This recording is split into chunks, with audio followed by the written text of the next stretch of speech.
listening to The Two Marks, exclusively on the Pod Station.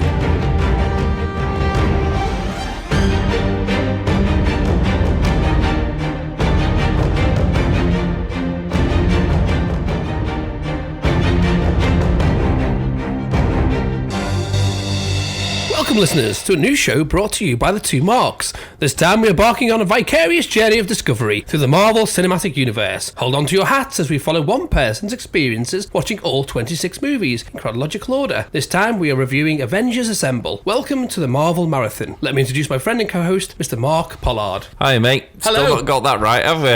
I've got it right. In. This intro's intro, innit? So, just because you want it to be different. Well, should we quickly introduce the person who's with us so that she can agree with me on this particular matter? Yes. So, Ish, how are you doing? Good. Who's right? Mark. Excellent. Nice. Good answer. Very diplomatic. Absolutely. Why do we keep her on? Well, because she hasn't watched any of these films. We wouldn't have a show. Yes. No, indeed. The Marvel Rewatch is what we're doing. We're watching in time chronological, not release date order, all of the Marvel movies. And on the basis that Ish, our sidekick... Oh, that's better than geggering and yeah, all the other abusive words that you've used to describe me over the past 5 episodes. Well, the listeners have been writing in. 6 episodes. Oh, 6 episodes. I'll take this nice one. Thanks, Pollard. Yeah, no worries. But Take note, Latham. No. So yeah, you're doing this for the first time. You don't know what's happening. This is all new and exciting to you. Yes. And we are merely going along for the ride. Sweeping up the bits we missed the first time round. Yeah, and hopefully, as we get to digest and chat through each of the films, we get your view-ish from a new bright-eyed and bushy-tailed Marvel connoisseur. We get Mark with his deep and in-depth knowledge to add fat to the bone, and we get my relatively useless insight, which generally comes from something Mark told me the first time I watched the movie. Or Wikipedia. Or Wikipedia. Mm-hmm. If they'd like to be a sponsor of the show, it's the 2 marks at thepodstation.co.uk. Absolutely. In fact, if you would like to send us an email, the 2 marks at thepodstation.co.uk, ask us a question. Maybe you've got some comments, maybe you've got some thoughts on the show that we've missed. If you can't be asked with emails, and that's perfectly understandable, see comments in Iron Man 2 episode, then you can also get in touch with us on all the socials. So we're on Instagram, Facebook, Twitter. It's the 2 marks. Just go on there, drop us a DM, and you can keep up to date. And you can also hear show clips as well. So if you fancy just having a digest of what the episode might be about, and the deep and in-depth discussions that we navigate during these shows, then yeah, you can get a bit of a taste The session. clips are very funny, aren't they? Well, we think so. The rest of the world That's does. true. I mean, I think I'm hilarious, but no one else laughs at me jokes either. Yeah, well, if at least... The stunned silence from you two didn't help matters then. Yeah, insert laugh track here. We have just lolled our way through Iron Man 2, so if you haven't checked out that episode, please do, because it is hilarious. It's a must listen to, isn't it? It is, defo. Yeah. So this episode-ish, what are we discussing? Although, of course, Mark gave it away in the introduction, so... Yeah. But let's pretend that he didn't. The Avengers. Which one? One of... Avengers 1.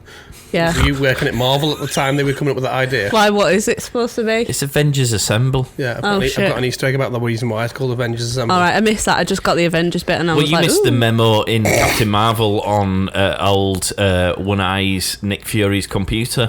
Aye, yeah, I did. Which was called Avengers Assemble. Yeah. Anyway, is that important? Well, you're going to tell us later, aren't you? It's a bit like Harry Potter Harry. And or going, Harry Potter 4, you mean? Versus Harry Potter and the blah blah. Well, you know your stuff, don't you? Harry Potter and the blah blah. So once we finish the Marvel movies, we'll be doing Harry Potter. You can share that journey together, because I'll be on my blah blah Harry Potter car fly thing, and I'll be off. Okay. Cool. So we're doing Avengers Assemble today. It's the 7th movie that we've covered. Yes. What are your initial thoughts of this film? Or go on. Let's start with that. Brilliant. I was buzzing, really buzzing.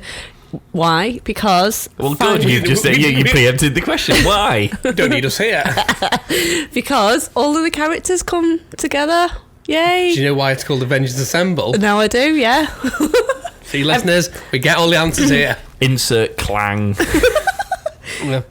Of all of the cool characters that we've had a bit of a snippet to, have all assembled, as you rightly said, and it was just the best film ever. Wow. Okay.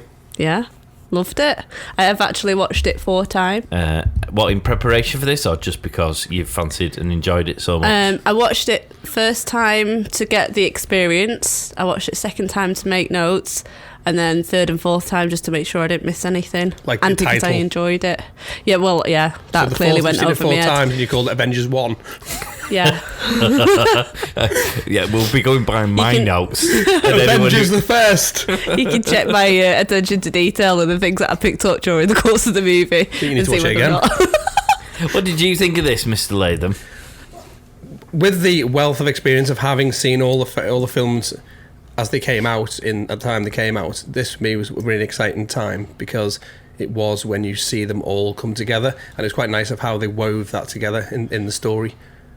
So it was really exciting to see everybody on screen share it. I was worried it was going to lose some of its cohesion simply because I had so many A-listers in the film.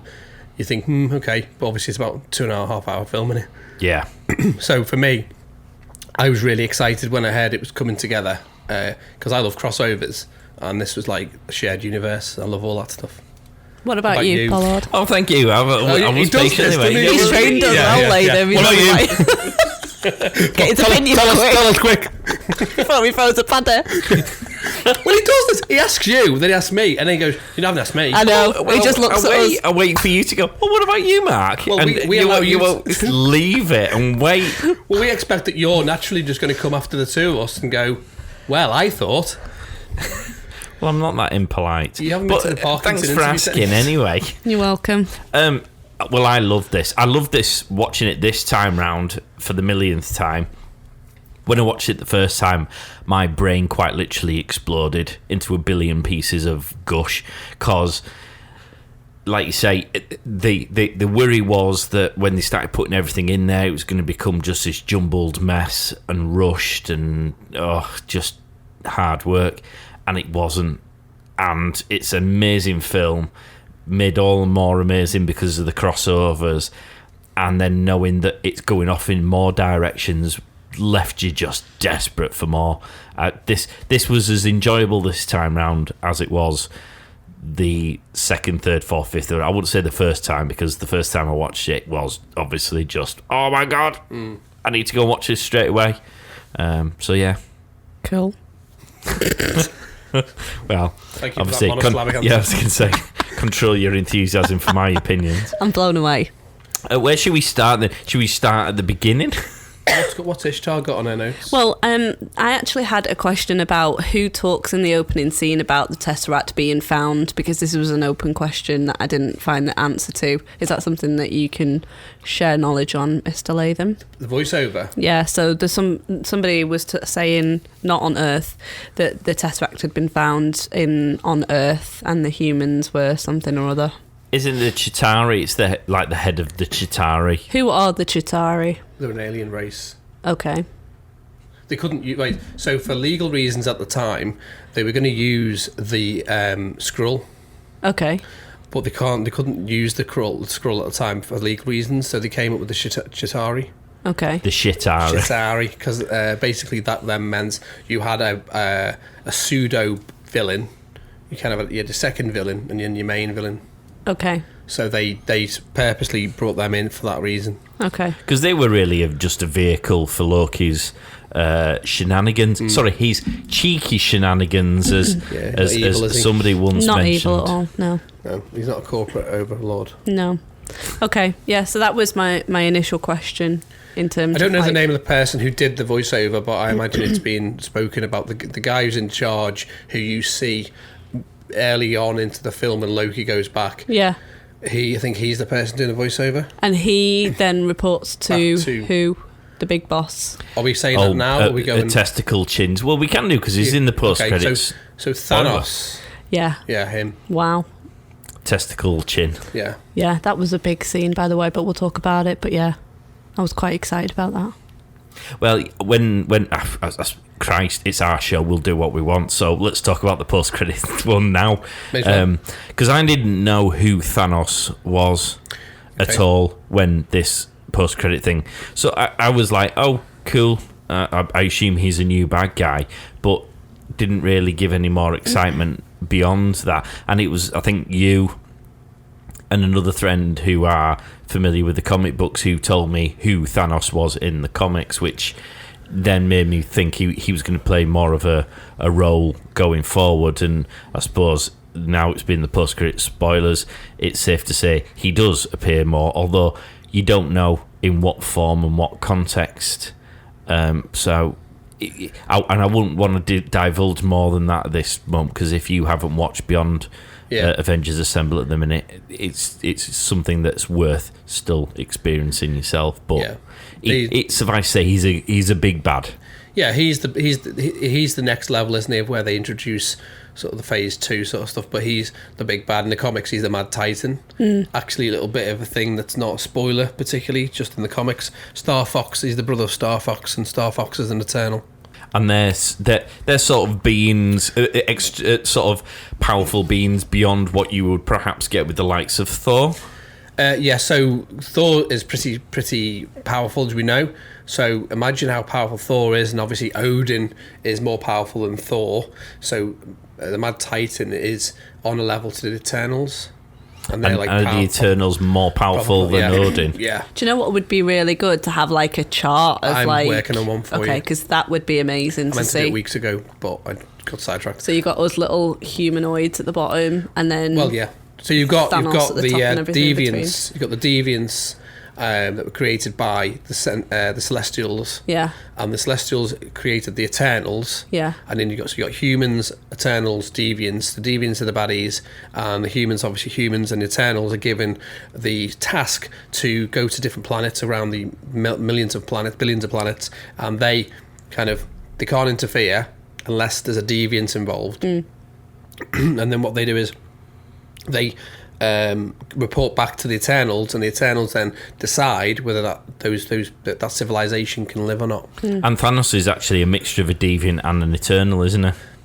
There's an odd genealogy to him, because he's not specifically an Eternal, but he is evil, but he's not a deviant either. He's there's a mixed match, because he's the brother of Star Fox, who is an Eternal. So I think it's because on another planet that was populated by the Celestials, he is the representation of a fling or something between that. He's an alien of the planet, because the thing is, we always humanize it, so we assume in this vast arena that is the universe of many, we always make it about humans, when there's millions of planets that could host aliens that don't look a bit like us. There's aliens that are probably pure energy. We always make it so we can understand us.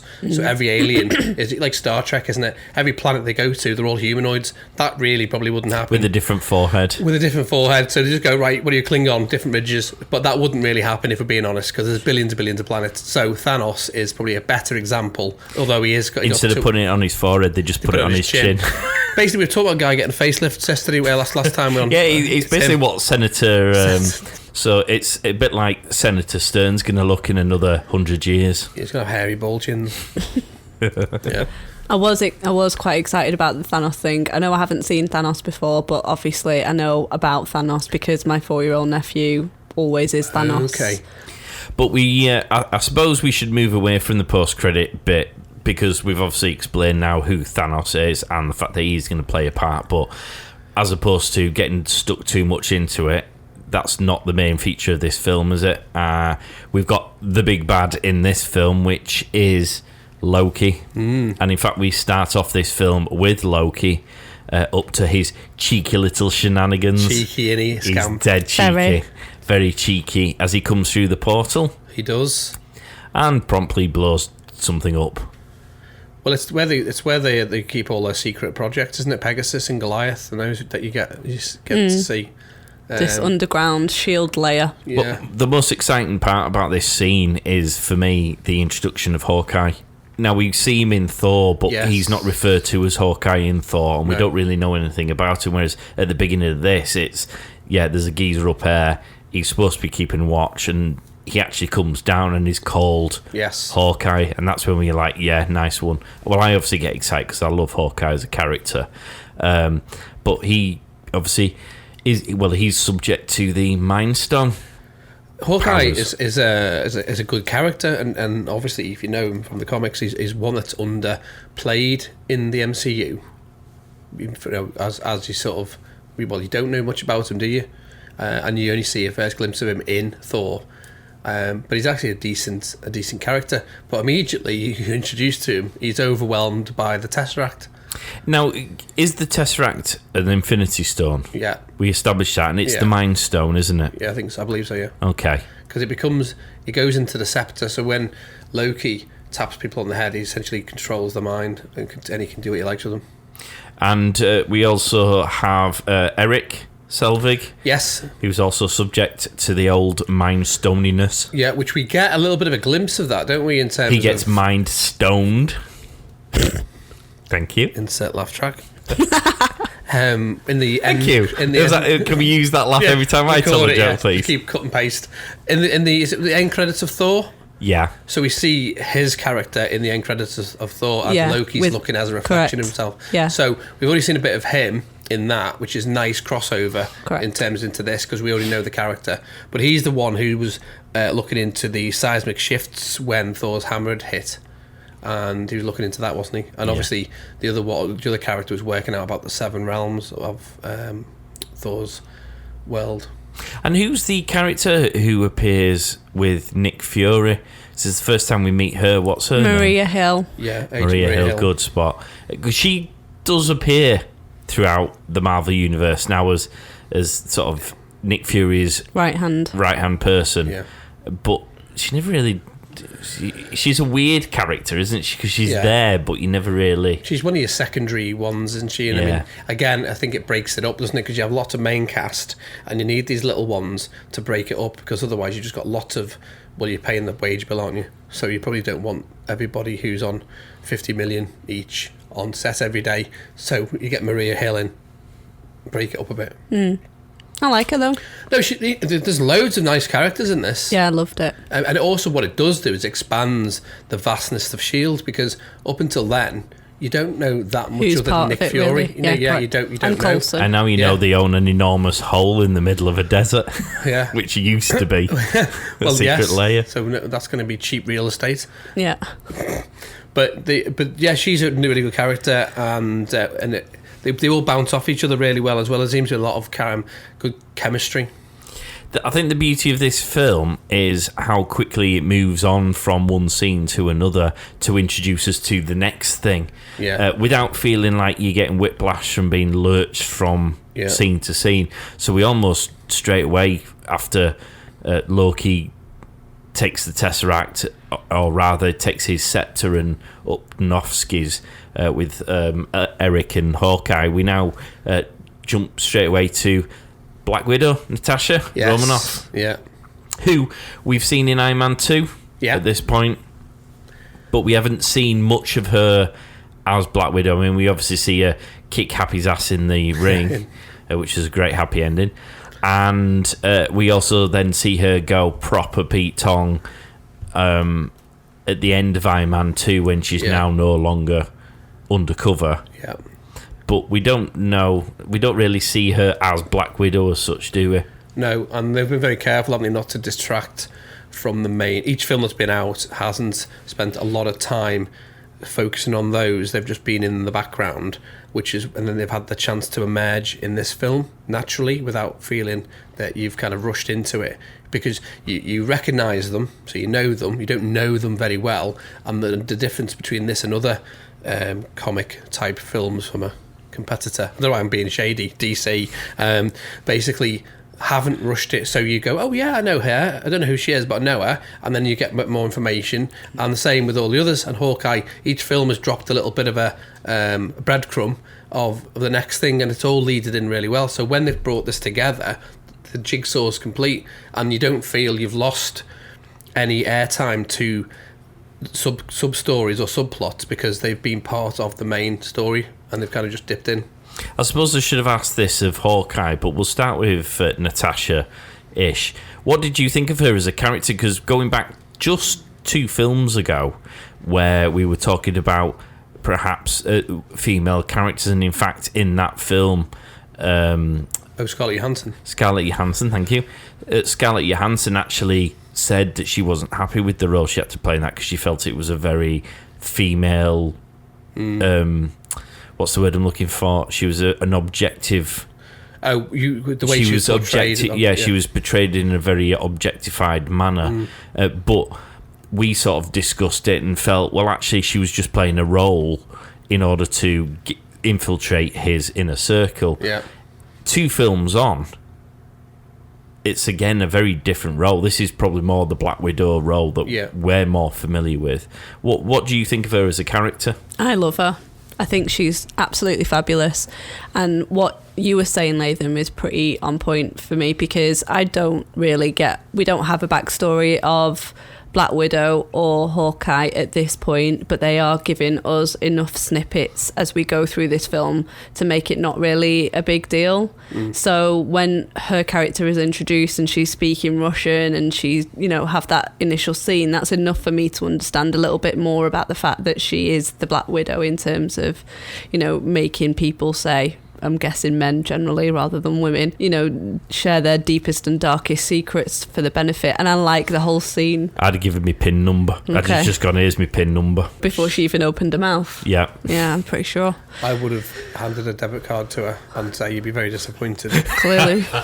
Okay. She's the only person she's given it back to. She wouldn't keep it, mate. You can live. You're just a sad man. We'll tag Scarlett Johansson into this, shall we? Because I'm sure she'll like to hear this. Well, I didn't say that there was any more on my card. I just give her the PIN number.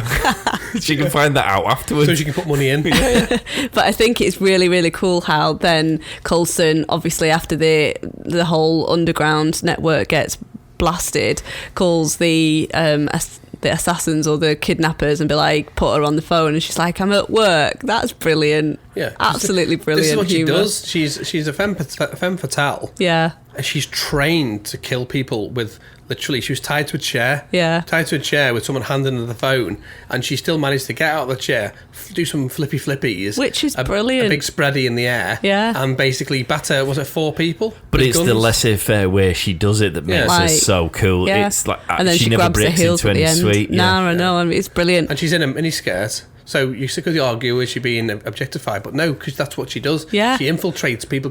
So it's more about, if you think about it logically, it's more about the weakness of man than her lessening 100%. Herself as a woman. Because, let's be honest, she's dressing like that because she knows it's going to work. Yeah, of course it is. Absolutely. And if it works every time, what does that say about men? Exactly. We're weak. Thank you, women. Yeah, no, love her. She is a brilliant character. And she is throughout the whole of this film as well. And her story does expand. It isn't just about her wearing short skirts and high heels. That's one aspect of it. And if you know the comics, this is the other thing, is you guys as fans of the films are seeing this, which is a really good expansion of her character. And it's obviously MCU's take on her character. In the comics, she's a killer, and that's how she's been trained. But the reality is, we don't just see her doing that. We get little snippets in this film of things that have come before. We get the other bits that we know about, sort of, because you've seen the film Black Widow, haven't you? I'm trying not to be too cagey, because you've seen Black Widow. You haven't seen Black Widow. So you get mention of the Red Room, you get mention of Budapest. Yeah, Budapest. Yeah. Budapest. That is referenced, and I'm hoping we find out more about what happened there at some point in the future. Yeah, I mean, she takes Loki as a proper sucker, doesn't she? Oh, brilliant. The way she does to Loki that. what she does to the Russians at the beginning of that. Can I say that I don't think Scarlett Johansson makes the Black Widow character is just brilliantly done in this. It's a bit like Pepper. I don't think Gwyneth Paltrow makes the character. I think it's just a brilliant character. This is one of the criticisms of people, and I was saying categorically from the start, they were like, oh, there's not a lot of female leads. If you're looking for them, they're there in front of you. If you're literally going with your blinkers on, you're not going to see the wealth of female strength that's in the films, because if you look at everything, how it's the architecture of the films, Pepper Potts is the underpinning valuable thing of Iron Man. Iron Man is a guy who's got a lot of money, he's a genius, but the thing that keeps him grounded and keeps him focused is Pepper Potts. But the thing with this Marvel film is, because she's the standalone female badass, she stands out massively, because she's basically fighting alongside 5 other men. So how amazing does that make her, that she's amongst that group of people? 4 other men and a Hulk. Yeah. And don't forget, she hasn't got special powers. No, she's just that's the other thing. Well, you Avengers. say that. I know she's had the serum because she has, in the comic book, she has had the Captain America serum, only a little version bit, of She hasn't had loads of it. She's got, I think if memory serves correctly, she's got the ability to heal a little bit quicker, but she hasn't, and she may have the ability of a bit more endurance, but she hasn't got the level of Captain America, and she hasn't got any superpowers. So if you look at the Avengers, you've got a good makeup there, haven't you, of people? So okay, you've got the Hulk, but technically that's only when he can change. If you can't change, you've got a professor, you've got a whiz kid or a doctor. You've got Iron Man, who hasn't got any powers. You've got Hawkeye, hasn't got any powers. You've got Black Widow, hasn't got any powers. And then you've got Thor, who's got strength. Hulk's got strength. Have I missed anyone out? No. That's it. You compare that to DC ones. Everyone's got superpowers, apart from Batman, who's upset about everything. He's a bit upset about it all. But everyone there has got superpowers. Like Flash can run and they can heal dead fast. Well, I won't go into all. We're not doing a But DC they all, podcast. but they all complement each other perfectly, which is great. They do, and this is why I think personally I like the way Marvel movies are constructed. Yeah. Touch wood, and let's hope they continue. But so far, up to these 7 films we've reviewed, every one of them has just added a little bit more, and then it's like, here we are. Yeah. You've arrived. Well, the first thing they do with Black Widow is send her off to India.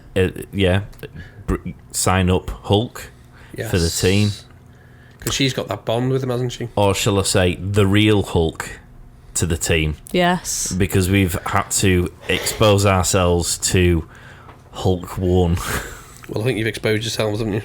Before then. As I'm going to call him, Little Hulk. Proto Hulk. Yeah, Proto Hulk. Well, We're calling Proto Hulk because unless Lidl are going to sponsor the show, the T-Max at thepodstation.co.uk, I don't want to use that as a walking advertisement for prototype Hulk. Every little helps. Fails miserably. Yes, but let me ask you this question, because you two obviously didn't know about the Hulk, as in it being part of Phase 1. And Well, I did. I just forgot. I wasn't paying attention or blanked you're it from my mind. Yeah. I was yawning just talking about it. Were you playing whale music to him earlier? It's like, come back to us, you are loved. You are a wonderful man. Welcome to the Clinton Cards Hour. You didn't know much about Hulk, and you didn't like the film, because I think, if I remember, it was probably one of the short. It wasn't the shortest podcast. It was the longest podcast we've done with the most material of hilarity. Well, she gave it 1 out of 10. Yeah, but you were just like monosyllabic there, weren't you? The 1 answers, and just going shit. Yeah. Shit. That was the summary. Yeah. How did you feel when you saw our newer replacement of the Edward Norton? I like Mark Ruffalo anyway. Yeah. I think he's great. He's a good actor, isn't he? Yeah, and there was enough backstory in this film that actually superseded the whole 2 hours that I lost for the previous Hulk film, to be honest, because I got more out of him. I've almost disregarded the last Hulk out of my memory, and then just focused on what I know about the Hulk on this film. He's great. He does pay homage to the last film, the Hulk film. Well, he mentions about New York being smashed up. Yeah. But they actually explain how he became Hulk in a snippet of a second, but more effectively than that 2 hour debacle. And that shit 2 hour film. Yeah. And this is even before he's become the Hulk. You already like him more, don't you? Yeah, because he's a doctor. He's trying to help people. He's trying to control his emotion. I think in this case as well, that where you were saying about Pepper Potts, the character is more than the actress playing the character. I think it's the reverse with him. Yeah. I think for me, he makes the Hulk. I can't see someone else doing that. I mean, because Edward Norton, I didn't dislike the film. It wasn't my favourite film because I think I gave it a 6. But if if you think about people you could cast now, I wouldn't have even considered what's his name, Mark Ruffalo. Yeah. But I can't see anyone else playing it. It's like Robert Downey Jr. in Iron Man. There's no one that could, and Thor even. They've all been cast very well, haven't they? Absolutely spot on. Even like like Maria Hill and Happy Hogan. Yeah. Each one of them brings a je ne sais quoi to the character. Yeah, massively. And I think it helps that Hulk, when he turns into Hulk, looks like Mark Yes. Ruffalo, which Which is what obviously he said. didn't in the bloody first Or even one. the one before it that Ang Lee did. Ang Lee based him on his own lookalike, and it's like, no. That was a really clever thing to do that Marvel was just genius with, is why wouldn't that make sense? Why would you change into a green Hulk and look different than you do? It's weird. Yeah, the transition was brilliant from human to monster. That's like me getting angry and turning into you. Wow. I know exactly. It's a frightening thought. Well, I more sympathised with Natasha when she had to go and get Hulk on board, because that's a bit like people coming to my bedroom in the morning to try and wake me up. I'm a bit like that angry. Do you live in a commune? Well, how many people are coming to your house? well, whoever it is, they tentatively knock on the door and go, Mark, morning. Who would you turn into? Oh, it's just me. The green version of him, yeah. Basically me. Okay, so Hulk's on board. He's like, yes, I'm on. Well, Is that why he's angry? Yeah. Jeez. Is that when Natasha goes? She goes, yeah, have a Lilette. Who are not a sponsor. If you want to roller skate, have a Lilette. That's always extra, isn't it? Why mistake? And then we've got Fury that goes after Captain America. Yeah, we do. Actually, before we do that, Fury has to go in front of the obviously very good World Will Keep It in Order panel, who look to be, to me, very trustworthy and reliable people, and I certainly felt like everyone's lives were in safe hands when listening to their in-depth and sensible decisions over what they should do about the situation of Loki. Your typical bureaucratic oversight committee, Yeah. who are far removed, have no idea of what happened on the ground. Which is basically the new world order that we don't actually know about, but probably really exists. And nor can they afford lights either, because everything was done in the dark. Yeah. They had to pay the bill. They spent more money on the holograms. For phase 2, which we don't know anything about at this point, but we do come to it, and we'll obviously go through that a little bit later on. Then, of course, we come to the Captain America bit, which was, and I suppose this is where this film does really well, because all of the post-credit scenes from all of the films we've watched up to this point all tie into the film, don't they? So at the end of Captain America, we've got him doing the punch bag, smashing the shit out of it. That's this scene where Fury comes in and speaks to I old forgot Cap. about that, to be honest. Oh, how do you feel now I've reminded you? Excited. Let your face know. Are you? Your body language is telling me something else. Well, she's not asked about Captain America. He's No, not even in her I know. top 10. I know that you love Captain America, though, Pollard, so I know that probably gave you the thrills. Stress. A lot. Especially that he was, pounding a big bag, and you were all like, Well, it's all right. Hey, muscles. you leave my mum out of this. She that- loves a bit of Captain America. Is that why you press rewind all the time on that particular scene? Because you love the cap. If you've walked in on him with a pile of Kleenexes around him just as Captain America's pounding a big bag, Should be worried. he was pounding 2 big bags. Moving on. That's what you get with the super serum. Yeah. Stamina. And also a lot of foreskin, because you'd pull that right off. Wouldn't you? Maybe. If you're the Flash, you would. The friction burns on that would be terrible. And then almost instantly we switched to meeting Iron Man. Boom. I love Iron Man stuff. I just love Iron Man. Me too. I mean, again, On that. if he was a face on a lunchbox, I'd buy it. Just great, isn't he? He's brilliant. It's The like- humour, everything. Yeah, Robert Downey Jr. playing himself. Yeah. The greatest job ever is to turn up to work, ad-lib most of your lines anyway, and just be literally yourself and get paid £150 million for the privilege. How good of the job is that? I feel that you two are very much Team Iron Man. Oh, and I'm massive. going to be Oh, very I love much Iron Man. Team Cap. Yeah. Oh, hang on, this is interesting, isn't it? Well- future things. Indeed. I think this is a sign of things to come. So he gets recruited. We go onto the helipad, which is where everyone meets up and has a nice little shindig together. I love Iron Man's quips in this. This is like, because I mean, he's a proper knob to the Cap, isn't he? he's in, well, this is how he I mean, rolls. he's a knob he's to a knob to everyone. everybody. Well, he's not a knob to everyone because Doctor...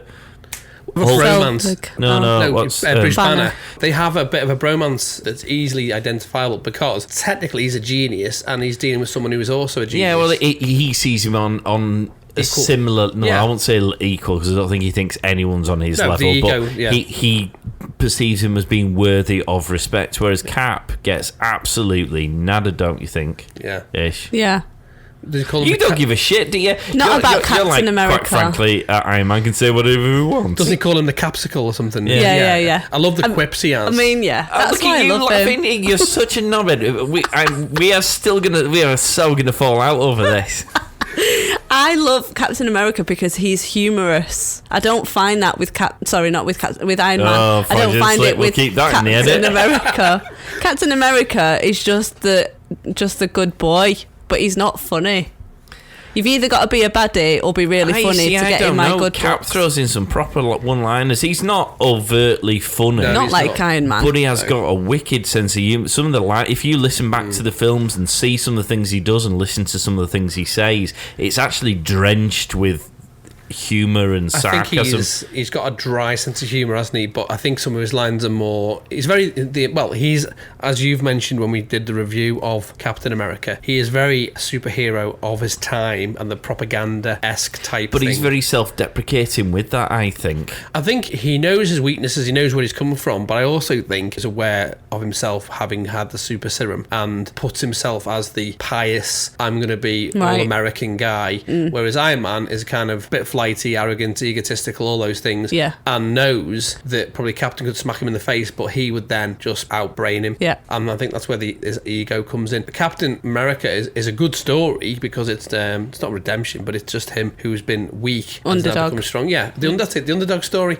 which is timeless. However, he's not an underdog now, is he? And to be fair, if you've got a body like that, Yeah, but he's selfless and he's constantly wanting to do the right thing. But he's also very self-deprecating. Somebody made a popular culture reference and he openly and in jest of himself says, "Oh, I got that." And that's, You can't persuade me Iron to Man love is a knob. Captain America. All right. Put it this way, I like watching Iron Man as a moviegoer, but if I was in the pub with him, he'd probably be wearing the drink that he hadn't bought Really? me. Yeah, I think I he's a don't know. right You know, knob. I think you get on. No. Why were you trying to say I'm a narcissistic ass? If you'd have said to me, put money on if you're getting on with Iron Man, I would have said you would have bought him a couple of pints and some pork Because he's scratchings. funny and you're funny and you're funny Yeah. and funny I and know, you're really but funny. I'm not an intellectual, so he'd probably look down on me in the same way as he looks I Cap. think you're doing a Captain America now and doing yourself down. Absolutely Yeah, right. you're Yeah, knobhead. exactly. No one is on the same level of IQ as him, right? So let's be honest, everybody Is dumber. is going to be dumber than him, right? Yeah. He is the most intelligent person in the room and the richest, right? Either way, you're going to be losing. You two would have a lovely pie dinner. You'd hit it off. He won't know all the stuff you know. You won't know all the He stuff he probably knows. would. I don't know an awful lot. Well, behave. Spoiler alert. I think you would. Would he be having the same pie and dinner at the same place that you and Yes. would be having it, Mrs. She-Hulk? No, not the She-Hulk. Who? The Buff Agent Carter. Buff Agent Carter. Oh, yeah, Captain Britain. Oh, that's Yeah, we'd an be on the image, other that. table. We'd just book 2 tables each. Yeah. She'd need a couple of chairs because she's quite Who would short. I be on a date with then? Nobody. No, on my own. Well, you might eating have- 2 pies. I think what You I'm could be with cheeky Loki. you might be there waiting for Captain America to turn up, but because he's saving America with his flag flying, he wouldn't have bothered turning up because you're nothing to him. And maybe Coulson. Oh, Coulson would turn up. I would like to be with Coulson. Well, Oh, there we unfortunately, go. he's dead, so you can't. Oh, wait, what? Yeah, spoilers. Before. It Hello. Well, it's in this film. It's not Yeah. that much of a spoiler. Can we is do it? that as a visual for this promo? What? That's The The Coulson three of got us. stabbed. dead. The three dead of us. Coulson. That's dark. The 3 of us having pie dinners with our respective partners. Yeah, what, like a cutout of Coulson who hasn't bothered turning up because he's like this dad?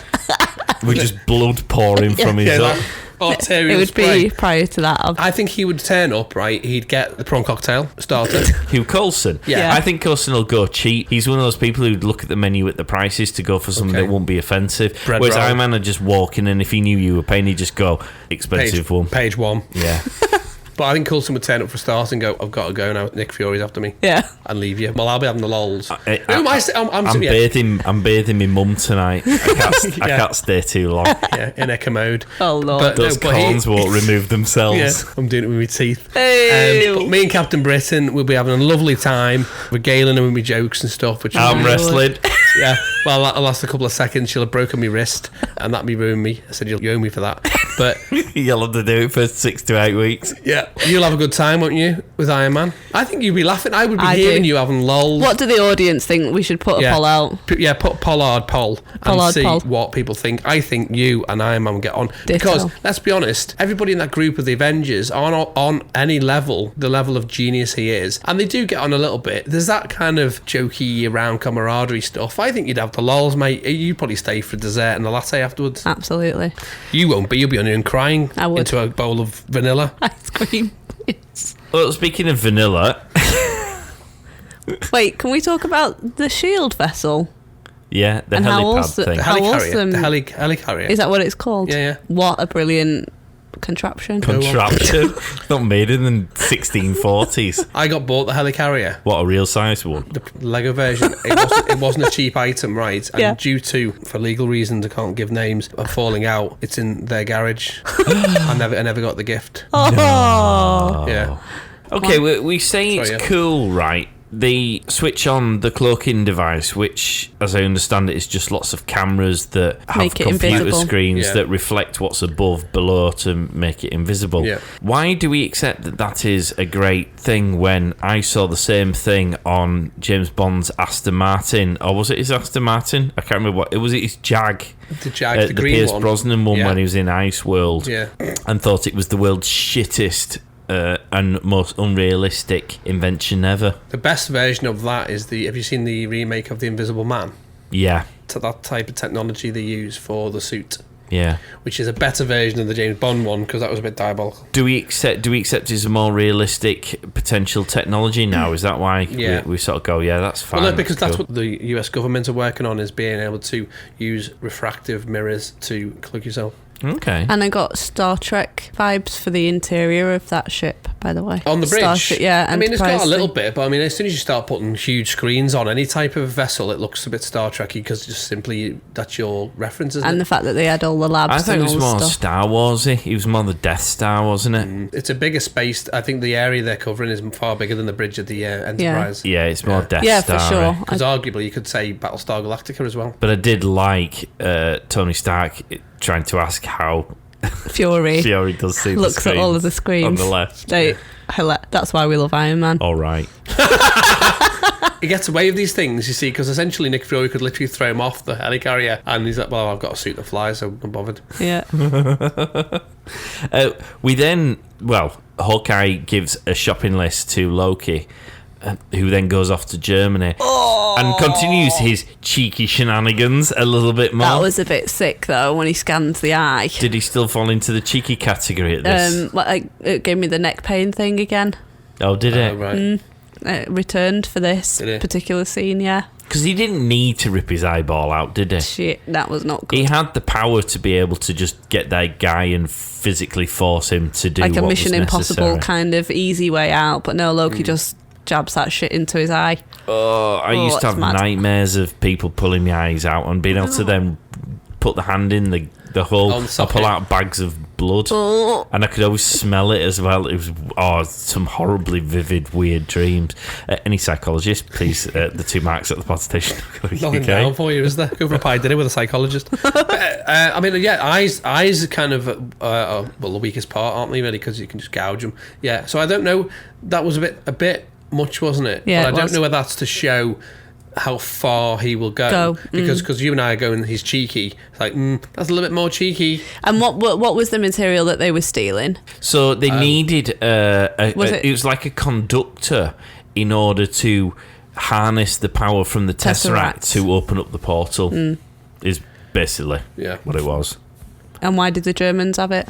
So he went to Germany to basically whip this guy's eyeball out, because this guy's eyeball was the passcode for But the what door I to know. where the metal was being kept. But why did the Germans have the metal? Well, because they probably had it from when it was kept in from Oh, when German. they made the metal, Yeah, I don't German know. times. I mean, Well, I mean, if you go back... I see why you're asking the question, but If the that's honest a answer is valuable we can't metal answer it. that could have harnessed that, enabled I think the it was harnessing probably that part power. of the story. I Okay. don't know whether... I could be wrong. I mean, to be honest, bearing in mind humans don't know any of this shit exists. Yeah. It's safe to say they didn't have the metal because they thought it was some weird and wonderful means to open up a portal to somewhere. It was more a type of metal that would help focus and harness the power. Yeah, let's not forget this is a massive MacGuffin in the whole thing. This is the thing that allows you to do the thing. Mm-hmm. So the whole Tesseract is the MacGuffin that allows all this movie to continue where we're going with it. Because at this point we don't know anything more than it's a cube that the Germans have been after. We know that from Thor, and it's been hidden across the eons. And you could argue the reason why it's in Germany is because that's Tottenham is that's Norway, isn't it? I forget that. But the Germans were involved in looking for... Red Skulls. Yeah, Red Skull, yeah. So you could argue that when Red Skull was using the power of the Tesseract to power those weapons... It could have been from that time. It could have been from that time, and you don't know what else they were And maybe researching. the geezer was from Hydra and therefore deserved to lose his eyeball. That's why I was making reference, like, why German, why not some other nationality? Because Germans are all evil. Oh. If you want to be a sponsor, Germany... I'm joking. Don't I'm listen. joking.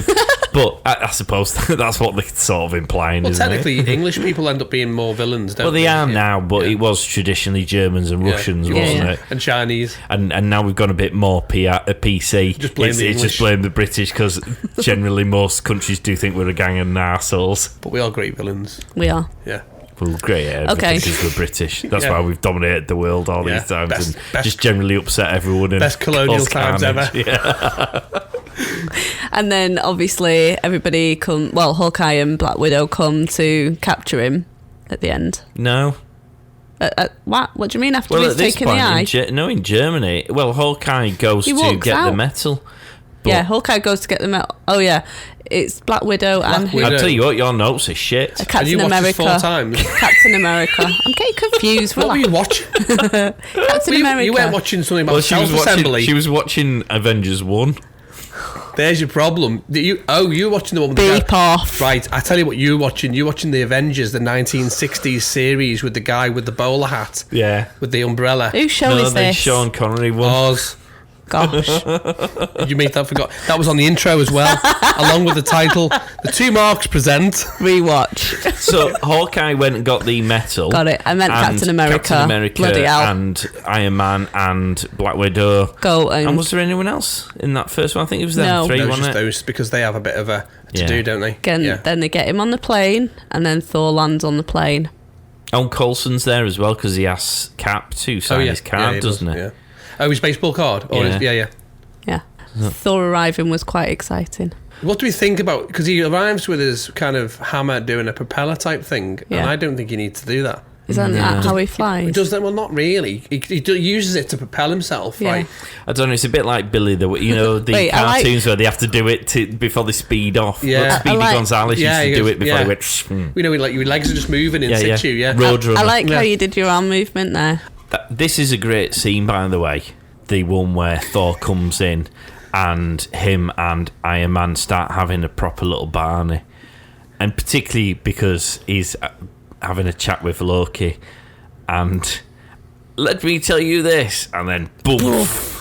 Oh, Loki's reactions in this part just kill me. He's just sat back watching Oh, he's this. so cheeky at this Oh, point. yeah. I mean, all's forgotten about the cheeky. eyeball thing. Oh, cheeky. He's cheeky in this point. The cheek level is back, isn't it? I bloody love it. I love Loki. I'm a massive Loki fan.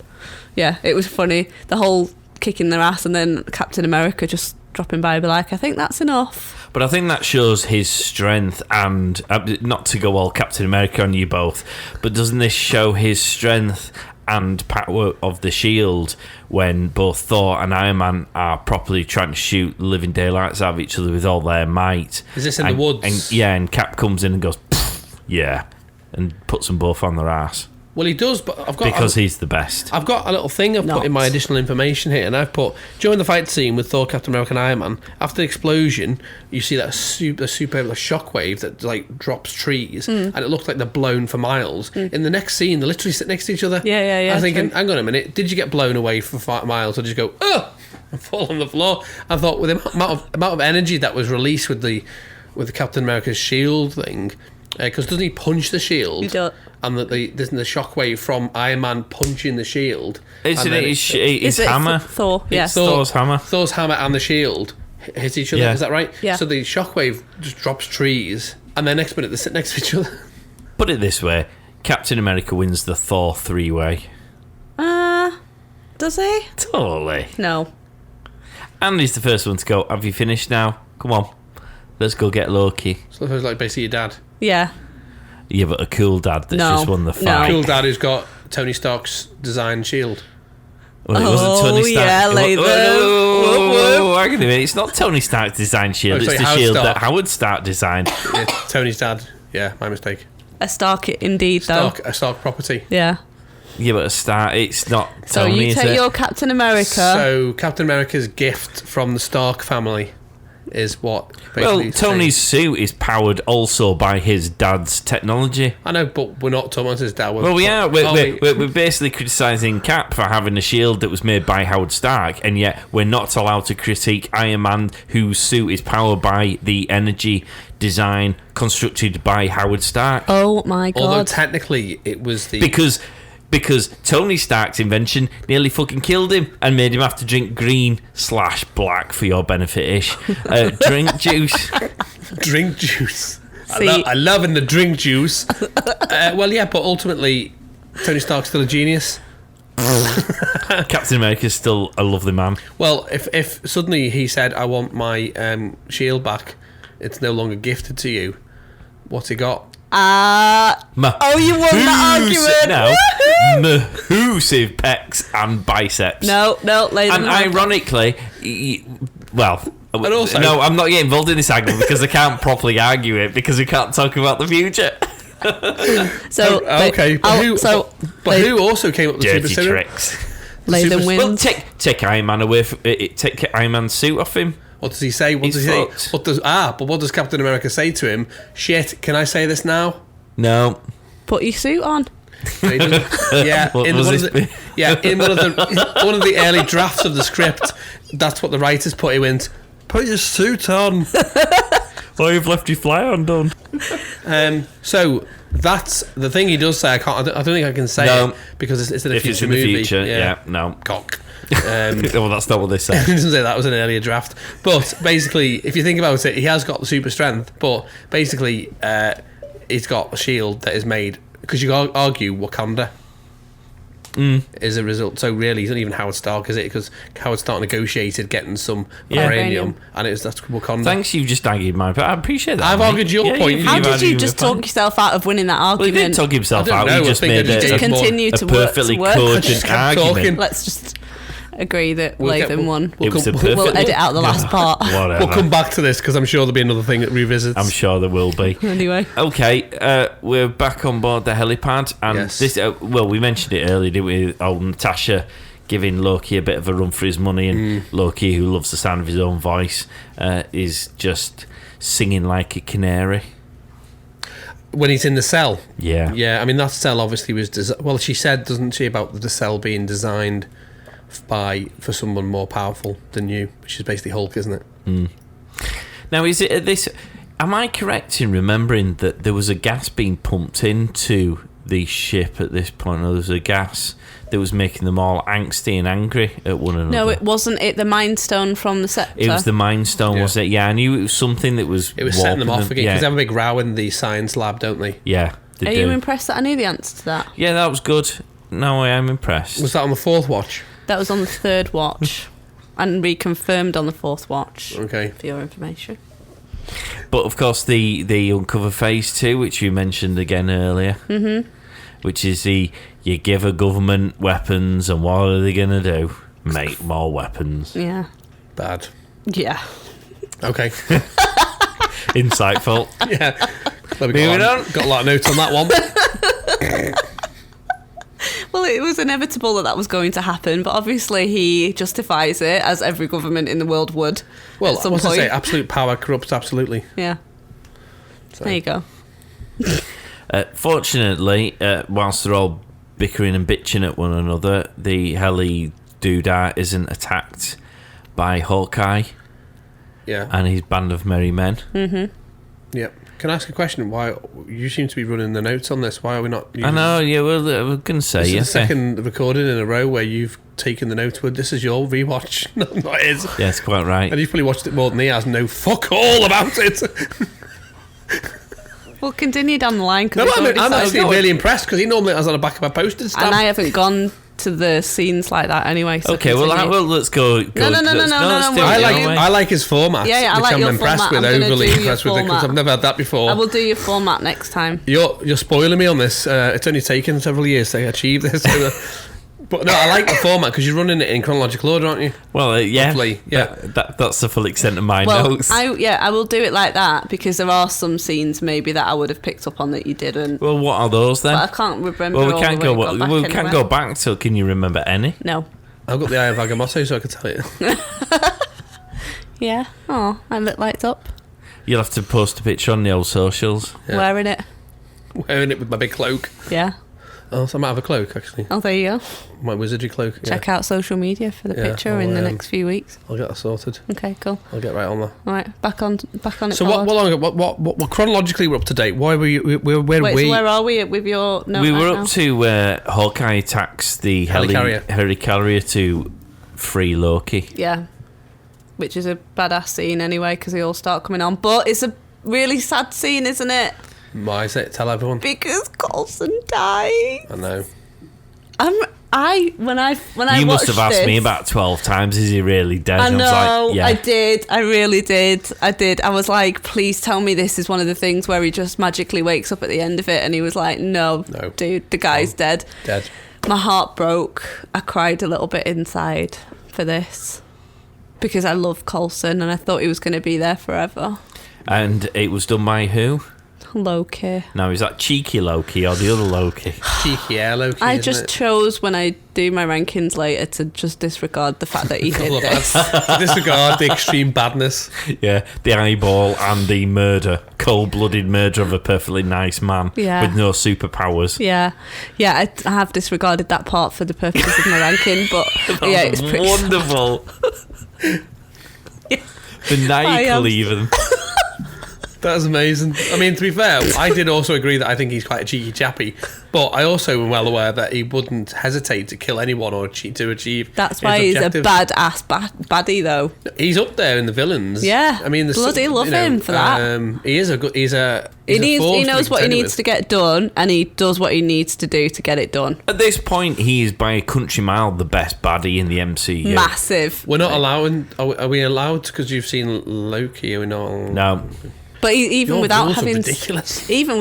seen anything else, Loki's brilliant. If you hadn't film. seen anything else, then what would you thought? We know he's cheeky, but it's hard to say what you thought because you've not seen. Well, true. Because we are tarnished by the fact we've seen half of these things. Actually, maybe you are right. Maybe I am a little bit tarnished because I absolutely think Loki's brilliant. Going back to the first time I watched the Avengers, I came out of it absolutely loving Loki. I enjoyed him in the first Thor movie, but in this one came out thinking that was fantastic because he's a proper baddie with what he does, but he's also got that Loki-esque cheekiness about him, mischievousness, and in a comic booky kind of way. So the scenes in this film are some of the best scenes in the MCU when you include all 20 plus movies.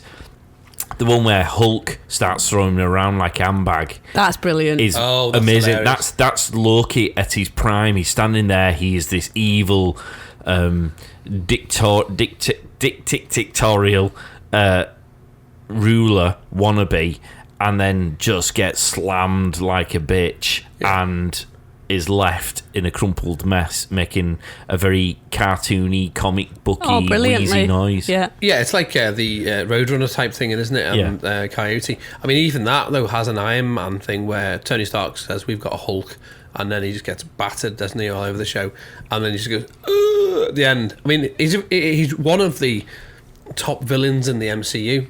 I think so, for many reasons, because I think you look at him and you go, who are you? Like, do you know what I mean? You're some British Norse god, and then you realise that he actually has the power to do X, Y, Z. He's layered though, isn't he? Yeah, because looking at him, you wouldn't expect him to be capable of doing everything that he does. Yeah, and he looks so normal. He's clever, and because of the mischievousness and the manipulative approach he has, he forges alliances because the Chitauri aren't his army. No, but he's managed to persuade them to fight his war. Yeah. But he flips, doesn't he, between all the different Lokis?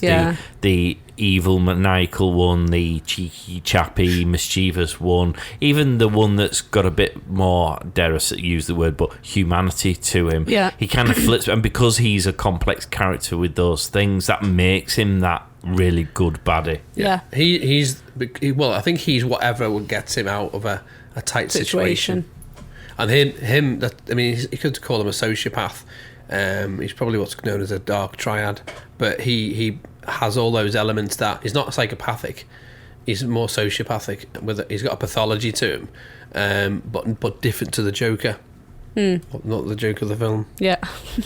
So ignoring the fact that Coulson's died at the hands of the cheeky chappy. Well, this has then spurted on the team to go do what they need to do. Well, before then, you've got Cap and Iron Man working well together to get the engines going again. Yes, true. And this again with the Avengers, each member of the Avengers knows their own role. It's the unspoken word, isn't it? Each one of them adds something to the group. So independently, each one of them's got a valuable skill or trait or whatever. Yeah. But as a collective, they all bring something to the group. And although there's probably going to be people bouncing off each other because of characteristics and ego, they all fall in line, don't they? There's no real when they're in a group fight, whatever, there's no one going, oh well, I'm off doing my own thing. They're all working together, even though they might have little micro disagreements, because Captain is I would say an alpha personality. They're all alphas. They're all alphas. Yeah, they're all alphas, aren't they? Yeah. And teamwork makes the dream work, so they've already... Well, not necessarily in this occasion, because Hulk causes bloody murder and then disappears off the thing. Yeah. Nearly kills Natasha in the process. Yeah. And that even gives Thor a bit of a kicking. Does, yeah. That scene when Natasha's running and Hulk's coming after, that's a brilliant scene, by the way. Why? Because the graphics in that is just mega. I loved it. Okay. Well, there's no I in team, but there is an I in pie. And we like pie, don't we? Yeah, clearly. Well, there's actually especially 5 in individual brilliance, just to tell you. All right, nice. Yeah, the way that the Cap and Iron Man get the motors running again is pretty good. Yeah, that's a good fast-paced scene. I enjoyed that one. Yeah. With the propellers not working. Yeah. And we're only really halfway through the film at this point. So Loki escapes and they figure out his plan, and everyone's been distributed far and wide. So Hulk's in a field somewhere, Thor's in a field somewhere. Well, they've dropped that cell, haven't they? Yeah. So Hulk's in that, isn't he? No, Thor's in that. Thor's in the cell, and Hulk just lobbed himself out of the plane. Everyone's sulking on the ship. Loki's escaped. Hawkeye's been captured. Which is good, because that was quite good, the fight scene between Natasha and Clint. Yeah. And that's all the more so when you now know their relationship further down the line, because they're like busy mates. Yeah. Well, that's where the Budapest comes in. You don't really know too much about it, just that they are fond of each other. Yeah. Well, you do after, when he's in the recovery room afterwards, and that is quite hard hitting watching them two fighting when you know that they're buddies. But yeah, this is only halfway through. You've got them, and it doesn't feel. This is the thing in the Marvel movie. You're just that engrossed in it, just watching it, aren't you? Yeah. Yeah, because you don't know what's going to happen next. It feels like you've had this massive blockbuster film up to this point. Is this the point where Tony Stark realises that Loki's gone to his tower? Because I thought that was a really funny scene. Yeah. That made me laugh. He wants a big tower with his name all over it. Oh shit, or whatever he says. Brilliant. Yeah. He wants a massive skyscraper with knobhead written on the side of it. Where's he going to go? Oh wait, I'm a knobhead and I've got a big skyscraper. Yes, that's me. Brilliant scene. Again, the beauty of Iron Man. Well, that's Stark Tower, isn't it? Which gets renamed Avengers Tower, isn't it? Yeah. Well, Great. You don't know that. No, but at the end of the whole film, there's only an A on it, so you kind of assume it. Oh, do you? Yeah, there's only A at the end of the fight scene. Yeah, I know that, but I wouldn't necessarily have assumed they're going to turn it into Avengers. I assumed that would have been the case. Okay. Well, it just so happens that the A that's left does look reminiscent of the logo of Avengers Assemble, but you wouldn't have known that because you've only seen the film 4 times and never knew the name of the film. So... Yeah. we then move on to what... I call it Act 3, but it was kind of 2.5. It's 2.5 because it's a gargantuan act. Because that's nowhere near anywhere where we're kind of picking up any pace of what's going on, really, are we? No, and it's a phenomenal thing. It starts with us being introduced to the new suit, which is a nice upgrade, by the way. The Iron Man suit? Yeah. Yeah. Pretty good. What when he did you jumps off think, the building. Ish? Because you're like fangirl number one of the old Iron Man. Yeah, love it. Is that when he puts the bracelets on? You love a good bracelet, as long as it matches the outfit. Yeah. Yeah, because he basically jumps off the building, doesn't he? And he's got that suitcase. And He like, got pushed. ignite. Did he get pushed or did he jump? He got pushed. I can't remember. I thought he just falls back or something. Well, however it ends up, he ends up falling off the building. I mean, that takes some stones and also confidence that your technology works, doesn't it? Yeah. Can you imagine if it was a Microsoft product? Oh. Oh, the bugs on that. Yeah. He'd be halfway down and he'd be like... You'd have to reboot it. Oh, yeah. He wouldn't be going, doing the latest update. Oh, For 3 hours. And then you'd be dead. Done. Don't worry about Windows 11. Yeah.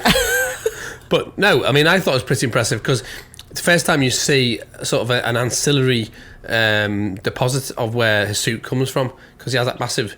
We saw the suitcase, didn't we, in Iron Man 2? And then this time now, each time he's getting a different iteration of the suit. It's getting a bit more advanced again. And I suppose the other thing for that is every time we see it, what the fans don't want to see is the same old, same old.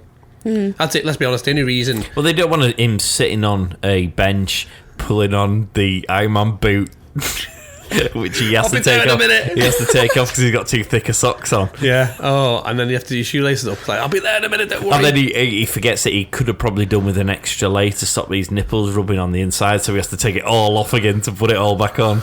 He's put Vaseline on. Well, there might have still been some sugar from the last time he wore it. And it was Oh, can you imagine if you got Vaseline and sugar? Oh, dude, that's like torture, isn't it? You got like sugary nipples, which is the name of my lap dancing name. Is sugary nipples working tonight? No, Vaseline is. but no, I enjoyed I always liked the suit ups. Do you? I love them. Yeah. But that's because I love Iron Man. You've got that. The technology is fantastic. The bracelets is good, and it's Yeah, not it's beyond. Well, okay, it is a little bit maybe, but it's not. I'm going to say beyond the realms of reality, but it is a little bit at the moment that a bracelet will contain an entire suit of armor. Well, it didn't contain an entire suit. It But was that also a suitcase- homing beacon, Yeah. wasn't it? Yeah, but The suit flies to the homing beacon, which is in. they lock on to them, don't And they? then they lock on at then they key go- points. So that totally could be realistic. in the year 2073, yeah, maybe. Yeah. But I mean, we can work on that. Yeah. No, loved it. Great. And then we've got the big fight. I mean, there's no other way of describing it, is there? No. It's brilliant. Sometimes Act 3s in films can be a little bit overwhelming when there's just lots of fighting and noise. I have to say that at no point do I feel that that's what happens here. This feels like a really well-structured, story-based, massive fight scene at the end. Everybody gets their showtime in this, which is wonderful. Yeah, it's very well choreographed, isn't it? Not one no one person. misses it. Yeah, And then correct. They have that Michael Bay panning shot of where they all kind of come back together and Yeah. regroup, and you just see them panning, all ready to do something. And then you've got that other bit which is it's not a meme, but it's on YouTube with the most excited extra of all time. Have you seen that? No. There's a clip at that scene when the Chitauri start firing at the road, and you've got this extra who is literally belting it. I mean, people are running, but he's sprinting. Well, can we get this clip and put it on social medias for people? Yeah, he's the most excited extra of all time. I mean, if anyone else wanted to be on airtime, you'd probably run, but you wouldn't run as fast as this guy does. He's run like he shat himself. Can't wait to see this. Yeah, I'll pull it Share up. it, yeah. But I mean, Pollard was also saying about that panning around of all of the Avengers that you loved that, didn't you? It's such a powerful It's shot. an epic shot. Along with the this Hulk movie. swinging Loki around, that's one of those scenes that is one of the creme de la cremes of the whole universe. Yeah. Yeah, because you kind of know those strong scenes when you get the hairs on the back of your neck stand up or your spine tingles, because you think you just know what's coming. They've regrouped now. They've had the little bit of fights on their own thing, and now they're together. That's the whole point, isn't it? They've assembled. Yeah. And that's the culmination of somebody having an idea that Iron Man was going to be a good thing to do, and this now 7 movies on is all of them, and each one of them doesn't fail to disappoint. It's brilliant. Absolutely brilliant. It's just And that's a plays really to good their moment. strength. And it's nice that they then have said, like, Captain America becomes like the leader of some sort. They allow him to make the call as to how it's going to be. He becomes the brains. They start to find where they fit into the jigsaw puzzle. Yeah. So they have identified his leadership. They're all having a pissing contest over the same thing on the helicarrier. Whereas here, they seem to have found what their strengths are. Yeah.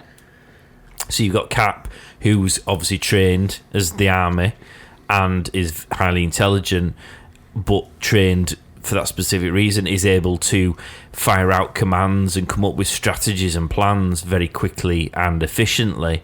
You've got Iron Man, who's able to utilise his technology and his intelligence to use his technology in the right way. You've got Hulk, who's just a battering ram. And everyone starts to find their niche in the team, don't they? Can I say that actually Captain America saying to Hulk, just go and smash, that was actually quite funny.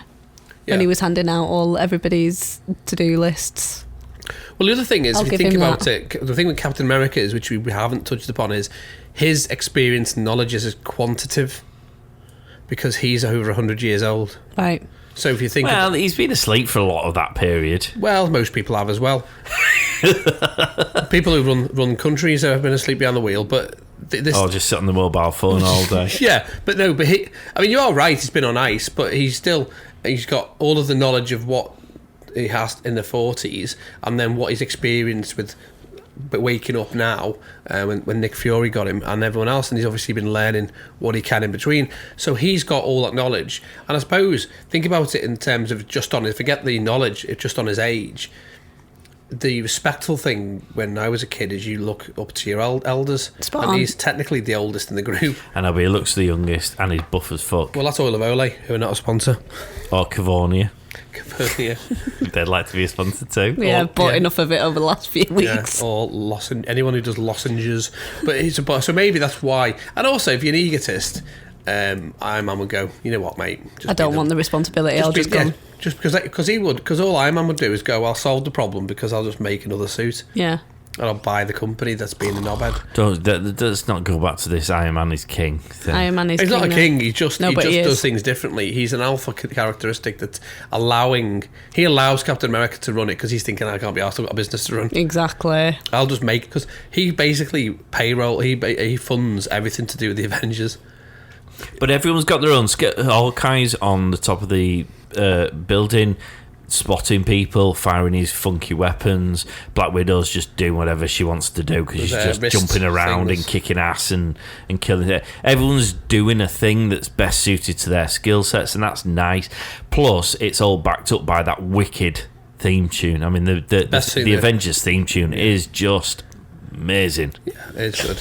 It is, don't you think? It is nice, yeah, but I just love how excited you get when you talk about this. Well, I love that you get dead excited with the theme tune of Marvel, to be honest. Well, I do. Every time I watch the beginning of it, I sing it, don't I? You do, yeah. But it's like that Avengers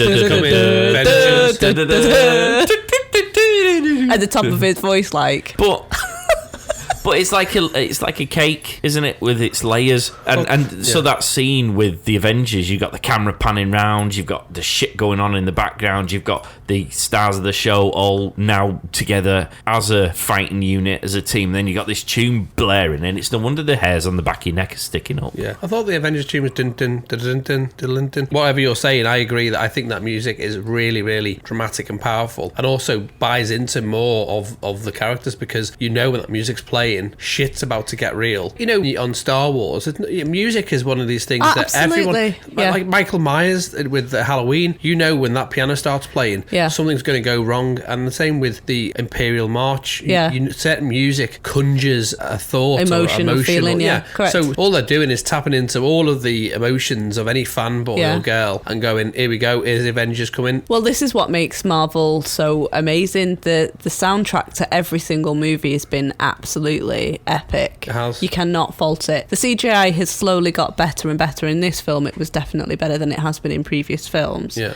But and the humour, all of these things just make Marvel films just absolutely brilliant. The humour's a great thing that you've picked up on there. That is very much what separates it out from the DC universe is that light-hearted, time. that ability for Thor to be standing toe-to-toe with the likes of Iron Man and Captain America and Nick Fury fighting the corner of why they shouldn't go after his brother until he goes, yeah, well, he killed someone. He went, oh, he's adopted. Yeah. It's just little things like that which just instantly lighten the mood of what could otherwise be a really serious Heavy, scene. yeah. Yeah, because it turns into heavy salad, doesn't it? It's Yeah. the levity of that moment that actually it's serious, but and you're going to deal with it, but you're not actually going to get the viewer bogged down in all of that emotional turmoil. Yeah. Because you want to drive the story forward and not get caught up in the fact that Loki's stolen someone's eyeball. Can I just mention that it made me happy that Black Widow was the one that got in touch with Eric and then saved the world, essentially, because she knocked out the Tesseract's power. Well, you say that, but you know, on the basis you're on Team Iron Man, what are we slightly skirting about the fact that he found himself into space with a nuclear missile? That was good, but I think she played a pivotal... With no plan to get back. No, but I think she played a pivotal part in that, which was good as the only female character, is what I'm trying to say. Well, we shouldn't be worried about the female aspect. We should be worried about the fact that she played an integral part. It doesn't matter what gender she is. No, but I mean, because we've been saying all along that the females are not as powerful, but actually she's really powerful. Oh, she is, but I mean, it was Iron Man, really, who kind of saved the world. Iron Man did save the world, and I love Iron Man, so she Iron just Man turned the switch off, didn't Captain she? America told him to do it, so he saved the world. Whilst also pointing fingers and being like a project manager. Or a dictator. But even that, yeah. I mean, I'm sure Hitler did that. Yeah, exactly. Just do that. All right, mate, yeah. Man down the pub told me. But she just turned the switch off, really. It's like pulling the cable out of your computer.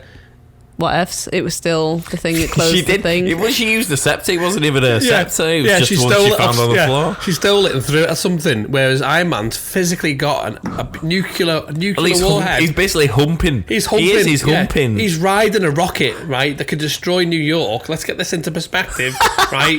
Millions of people, and he flies it into space, right? He's never been. He's going in the wrong direction towards an alien vessel with lots of bad people. Literally flying towards an army.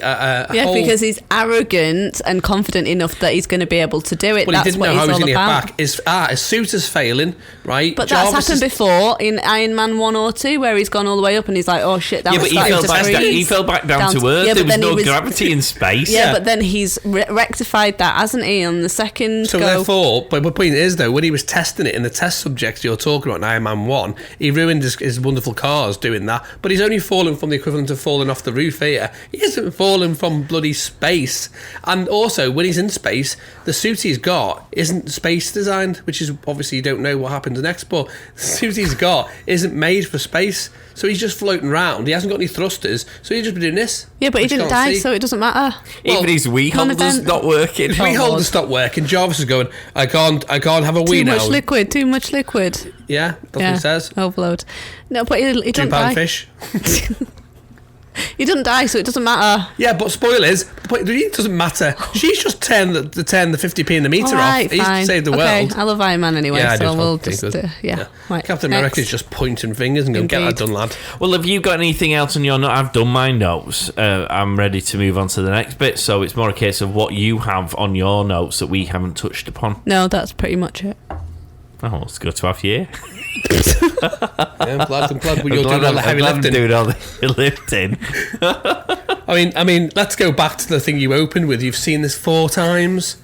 You should be ashamed of yourself. And we've managed to cover it with my shitty notes. If he can sort this out in chronological order, right, and not know what's going on, how is it with your show?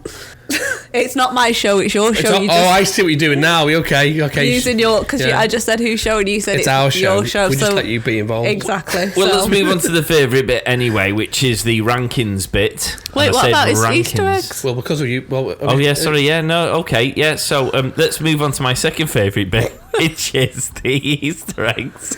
So, Easter eggs and additional information. There's not loads I'm going to cover simply for... That you can actually mention it.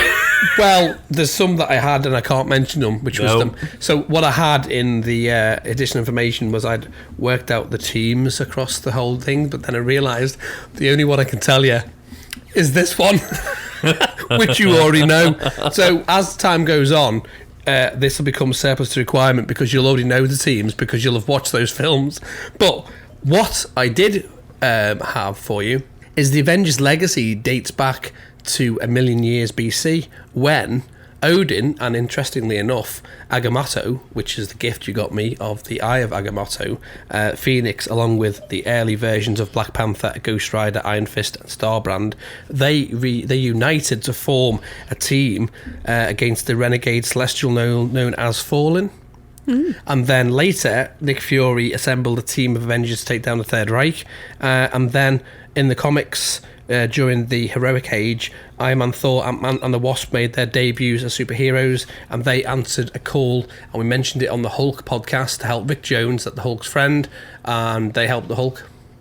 So that's how far back it goes in terms of that little thing. So I can't tell you anymore because that's obviously you haven't seen it. Easter eggs. As I mentioned earlier in our recording, the Hulk film that none of you liked was referenced when Bruce Banner says that he was going to kill himself, but the other guy got the bullet out. Yeah. That's the reference to the post-credit scene that was in the Blu-ray version of the 2008 film. Huggin and Munnin, which are the two birds that fly around, ravens, which are in the comics. They're the ravens that Odin has to keep an eye on things. During the fight scene that we spoke about where Thor's hammer hits Captain America's shield, they are seen flying around, and Odin obviously sends them round to keep an eye on things, particularly in the comics. So you can see that. There's a cameo which people didn't realise from the person who played the Hulk in the 60s, 70s show, Lou Ferrigno. When they were trying to work out the noise of the sound effects, they used his grunt from his Hulk, and so when you hear the Hulk grunting, it's Lou Ferrigno. Probably having a poo or something, I don't know. He needs more fibre in his diet. To be fair, I sound like the Hulk sometimes. Too much info. Now, life model decoy. Not enough fibre. Too much info, not enough fibre. Yeah, I was probably getting rid of that USB again. That's where the info was. The life model decoy is referenced right at the beginning of the film, with Agent Coulson mentioning about sort of Tony when he goes to visit Tony Stark, and he says, "No, I'm a life model decoy." This plays a huge part in the MCU. I'm not going to go into it further, but it's actually established in this film about life model decoys, which is one of the ways they sort of the technology they use for various things. I can't really say much, to be fair, because it kind of gives too much away if you watch any of the ancillary shows. Project 42, not to be confused with the meaning of life, is the designation to the building that was kind of related to Project Pegasus, which is what you see in the opening scenes. That's destroyed at the very beginning. This is a reference to the Civil War storyline in the comics. And the reason why it's called Project 42 is because that is the storyline which Iron Man helps develop an extra-dimensional prison for villains, and also potentially heroes that have got a bit rogue. And they'd finished Project 41 on the Friday. That's true, yeah. And they just carried on with their more money. This is probably more one for people who've seen the film Alien. There's a sentence that's said to when there's the sentence "Are you an alien?" was mentioned by Harry Dean Stanton, who for fans of the Alien film is one of the characters in the doomed Nostromo ship, and he's obviously saying it when Hulk falls from the sky. He asks him, "Are you an alien?" But that's just kind of an inside joke to the film Aliens. All right. And then Budapest is referenced. Budapest, that one as well, so that we get a more backstory to them fighting, and we see how their fighting skills. And there's a bit of screen in the helicarrier. There's a screen showing them fighting that could well be them fighting in Budapest. Sound like Sean Connery. Budapest. What? There's nut on the end. Budapest. Yeah. Right. Okay. And then it's kind of an unofficial MC Marvel crossover, and only because the waitress at the end of the film, and I'm assuming it's the Swarmer, she's the voice of Terra, one of the Teen Titans. All right, because I wondered why they focused on her. Yeah. It felt like she was a thing or a person. Correct. Yeah, she's the voice in the cartoon. So there's a real action one on Netflix of Titans, which is off the comics Teen Titans. She was the voice of one of them. And then some factoids, some quick round factoids, just for time. Captain America wasn't part of the original team. He obviously wasn't found till later when they were looking for Namor, the Submariner, and then he happened to be frozen and thawed out to replace Hulk, who had left. So he wasn't really in the lineup. Wasp came up with the name The Avengers in the comics. And what else? Oh, the interesting thing, The Avengers was trademarked by Marvel in 1970. Cool. But the thing wasn't, which is why the film was called Marvel's Avengers Assemble, is because of some legal wranglings due to the British 70s series.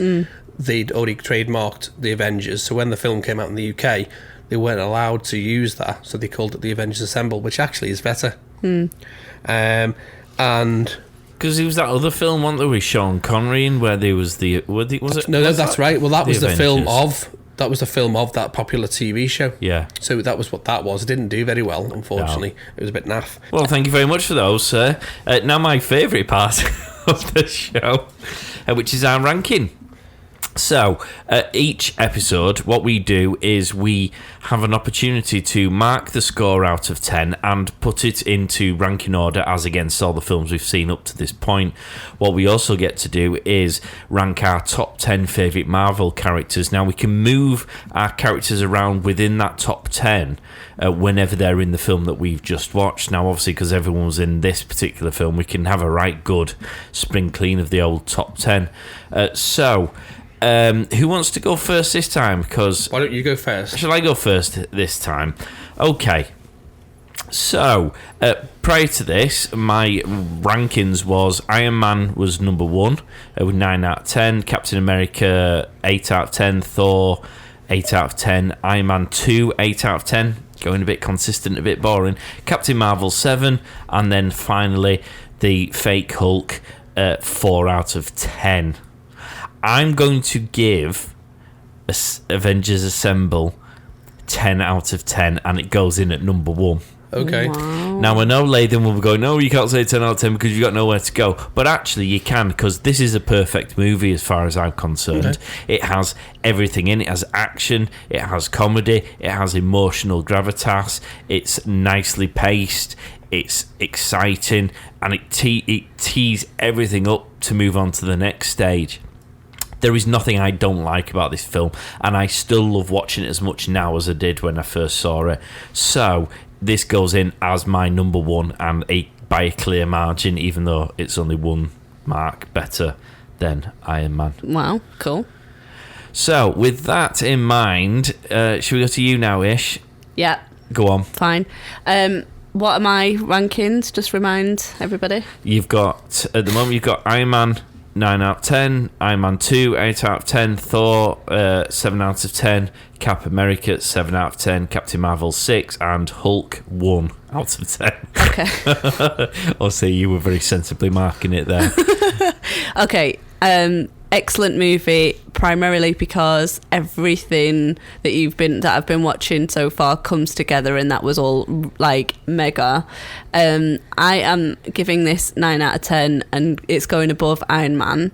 Simply, why am I not giving it a 10 out of 10? Because I just feel like there is a little bit more to give, and I don't want to peak at this point. What? Well, what is the thing to give? I feel like I was very already excited about Thanos in the post-credits spoiler, and I feel like the introduction of him is going to lead to the 10, but I don't want to preempt the 10 you can have 2 10 out of 10 movies and say that one 10 out of 10 was better than the other 10 out of 10, because I mean you've got 2 7 out of 10 movies here. I know, but the thing is, this film had one baddie. If there's more than one baddie, I feel like that's going to make it a 10.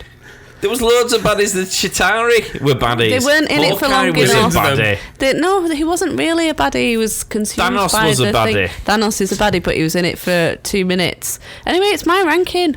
Well, it's 9 out of wrong. 10. What's it like to be accused of not ranking properly? Terrible, obviously. All right, Latham, you shout. Oh, God. Agree with me. So I really enjoyed this. Well, and- should we go through your list first? Have you got your list there? Yeah, I've got it up. Go on, then. So my current rankings are Iron Man 9 out of 10, Iron Man 2 8 out of 10, Captain Marvel 8 out of 10, Captain America 7 out of 10, Thor is also 7 out of 10, and Hulk is 6 out of 10. Okay. So I mirror the comments you made. Really good movie, had all the things, all the bells and whistles. Amazing movie. I didn't say really good movie. I said amazing movie. Well, whatever you said, I also mirror that. So it was amazing, really good movie. I am going to score it at 9 out of 10. And the reason why... You're both idiots. The reason why is because what I always say is, if I had scored this 10 out of 10, which I could have, right, if I was basing it on, see, mine is a tactical score, I'll make no bones about it, because I am aware of what I've seen after this. Yeah, but to counter this argument that you've got Iron Man 2 8 out of 10 and Captain Marvel 8 out of 10, but you have ranked them in which of those two 8 out of 10. So, being pedantic, if we were to allow a point to go after that 8, you have theoretically said that Captain Marvel is 8.1 and Iron Man is 8.2. They're still technically out of 10, but you've given one a higher ranking than the other. So why can't you do that with 10 out of 10 films? Well, I would probably have to do that if I voted 10 out of 10 several times, which I haven't. No, but how's this not a 10 out of 10 film? Because it's just not a 10 out of 10, Mark. Because it has to be, for me, personally, I mean, if you want to score mine as well, that's fine. Yeah, and mine. I'm scoring. This is not the Mark Pollard rewatch, by the way. Well, it ought to be, because you two are idiots. Says you. She's watched it 4 times, so she should know. I know what there is to come, and I know that this, if it was just on those 7 films and nothing came after, it'd be a 10 out of 10, but more did come, and there's one film that but more came because of the amazing groundwork that this film placed. Fine. But it's 9 out of 10, it's going above. It's not a 1 out of 10. Exactly, it's a 9 out of 10. That's a bloody good score. We're talking about 24 movies or whatever we're at 25. now. 25. Right, moving on to what I'm sure will be an equally frustrating Yeah, so favourite you should go characters. first, Pollard. Get it Yeah. out of your system. Because clearly you know. Yeah. So I have got 3 movements or new entries into my top 10. So my favourite characters are number 1, Captain America. Surprised. Yeah. Number 2, Iron Man. Number 3, Thor. Number 4, Loki. Number 5 is Black Widow. So those haven't changed from previous. New in at number 6 is Hawkeye. Okay. Because I love Hawkeye. I think he justifies moving into the top 10 in this film because he's a great character. Mm-hmm. Hulk 2, as I put him down, he goes in at 7. Okay. Nick Fury's at 8.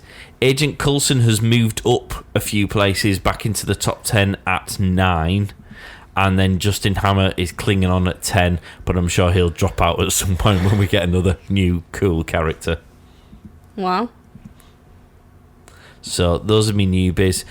What about you, Ish? Okay. Do you want to just run through what my old ones were? Yes. So if I've got number 1 Iron Man, number 2 Coulson, number 3 Loki, number 4 Thor, number 5 Pepper Potts, number 6 Bucky Barnes, number 7 Talos, number 8 Black Widow, number 9 Nick Fury, and number 10 Obadiah Stane. There's no Captain America in that, which is a fucking outrage. He's down in 14th. He's lower than Talos, Obadiah Stane, and Pepper fucking Potts. Actually, I love the fact that he was not in the top 10 just because it drives you so insane every time you read that list, and it's exactly why I told makes you to no read it. sense whatsoever. Anyway, that was my old list. My new list is completely thrown the old list out of the window. So my new list is now number 1 Loki, because he's fucking brilliant and I love him. Number 2 Black Widow. Number 3 Iron Man, because he's way better than Captain America. That surprised me that he's so low down on your Number list. 4 Thor, because Thor's funny. Number 5 Nick Fury, because he's badass. Number 6 the Hulk, because I like him way better than I like the other one, and he was good. 7 Hawkeye. 8 Captain America. Yes, he's coming in after Hawkeye. Number 9 Coulson. Oh. And I put Thanos at number 10. Okay, so there's a couple of things I'm going to pull straight out of there. Right, number one, I'm surprised Iron Man is so low down on your list. He's not low down, he's number 3. Well, that's lower down than I'd expect. No. I'm surprised Thor's in at 4 because you weren't overly enthused by Thor in this film. I like Thor in this film. Yeah. I'm surprised at Captain America making your top 10 because you make no sense. He did redeem himself slightly in this film.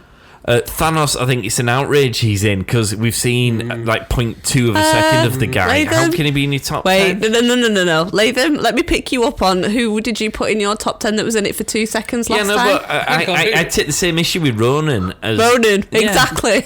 Ronan was in that film for 2 seconds, so if you can do it, I can do it. You can't, because shall I tell you why you can't do it? Why? Well, you can do it because it's your top 10, but I did it because he's actually in the fucking movies. Most people leave when they're rolling credits, so half the people don't even know Thanos was in the movie. I had him, he's in the fucking movie.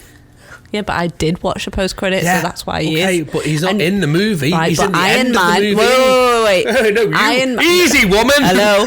In the Hulk, Iron Man was in the post-credit, and you put him in your top 10. What did I do? You put Iron Man in your top 10.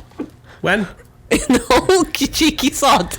Yeah, you did actually. And he was in the post-credits, so Yeah, that you did. shit does not fly.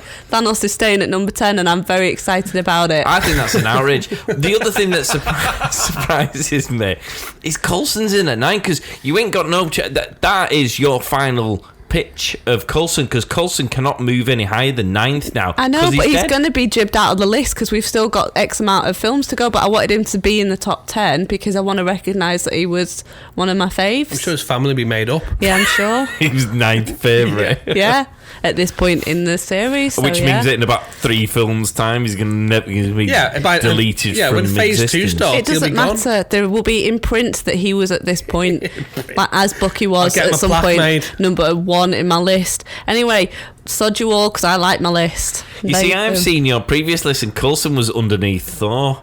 So you've relegated Coulson by quite a few places. Wait, why are you looking at my old list? Why are you a superhero stalker? What the hell? No, as in you wrote a revised top Todd, 10. it's none of your business. And it's on my notes here. That's an old list. So during the time we've been doing this recording, you've relegated Coulson by 4 places. No. Why have you done a strategic analysis of the whole thing? Oh my God, You got too much Paula. time on your hands. Yeah, exactly. Anyway, Thanos shouldn't be on your list. Whatever. I don't think I picked Iron Man. Right, Iron Man was on my list because I watched Iron Man and Iron Man 2. I know of Thanos, and I'm very excited about it. I know of Thanos. Yes. Because you happened to stay behind when the credits finished. And my little 4-year-old nephew. Who told you? Who wears the you mask cheated, until... didn't you? So man turns up, and your nephew turns up and you got what on your head there. It's a Thanos mask and you went, I've no idea who that is. He's like, oh, it's a purple guy. And I was like, oh, it's a purple guy. Anyway, shut up, it's my list. Go on. Right. Have you done now? Yes, I Right. have. Yeah, come on. You offend me now with your list. So my list that's current is Iron Man is number 1. Number 2 is Loki. 3 was Talos. 4 was Red Skull. 5 is Bucky Barnes. 6 Captain America. 7 Idiot. Peggy Carter. Ronan the Accuser. Yes. It was in at 8. Abomination was 9. Thunderbolt Ross was number 10. We're not going past 10, are we? No. No. Okay, so this will be interesting. I have 0 things to add to this list. What?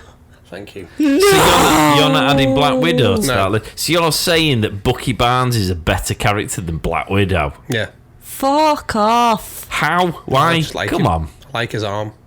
I mean, I love Bucky, don't get me wrong. Abomination, you're saying that It's better Hawkeye and Black Widow are less likable. Right, if you want me to have to explain why. Yeah, of course you do. Because- That's what we're recording this for, you dope. Oh, yeah, that's right, yeah. I forgot how it works. I hadn't seen it 4 times. So, both Hawkeye and Black Widow are very good characters. They haven't got anything special about them other than the fact that, he fires an arrow, right, which most people could do if they go for a weekend away at Barnstondale, and which aren't a sponsor. You're not putting together a football team here. Technically, we are. We What's the top 10 for? Thunderbolt Ross. He's a great person because I know what happens. But basically, Abomination is a good villain. If you look at my list, a lot of them are good villains. I'd have them on my team. You wouldn't have Hawkeye. But if you went into a fight with my list, who do you think is going to come out of that alive? No, fuck, I love your list. Don't get me wrong, but I'm really surprised that there's not a little bit of a reshuffle. There isn't, because Black Widow hasn't got anything other than the fact that she can dress what well. about Thor? You're saying Thor, it wouldn't be useful to have in a fight? Because he would, but I'm looking at Ross's ass, and Agent Peggy Carter's, and Bucky Barnes. I don't like his hair. I'm looking at it There's no Hulk in there. Hulk would kick everyone's ass out. Yeah, but I'm not looking at it right as all that. I have a multi-vectored approach. His heart rate's just double there. He's got his heart monitors going through the roof going, I can't believe you're He's telling me to lie down.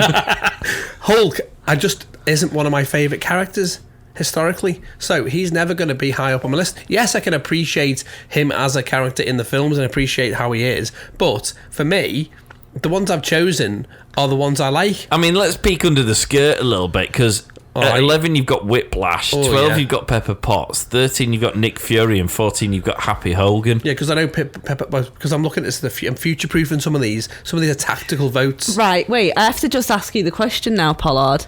Whose list is more legible, mine or Latham's? Which one's the better list? Well, I'd have to say your list. Oh, okay. Your list makes way more sense. Fickle one, you aren't you? I just wanted a little I win love there. your list, Latham, until you don't. Your list is good, but I don't agree with the fact that you've not added anybody from this film. Because I don't like Thor's hair, right? I don't like the fact that Hulk is green and just bombs off everywhere, right? Not a big fan of him.